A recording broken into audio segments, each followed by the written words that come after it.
Hello everyone, I have received one parcel from Amazon, so let's unbox it and see how it is.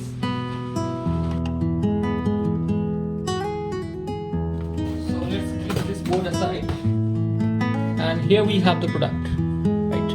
It's a pastel pencil of Brustro, of set of 24, and the price of it is around 1100, and we have different 24 shades. So let's open it up now. The packaging quality is quite good.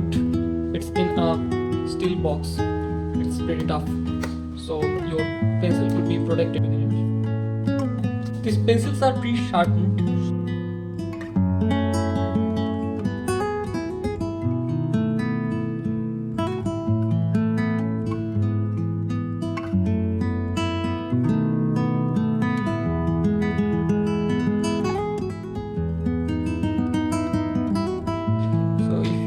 The quality is quite premium, soft wooden pencil.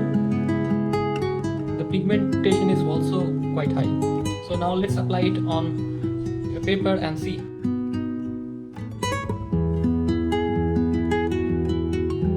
Here you can see the pigments are pretty high.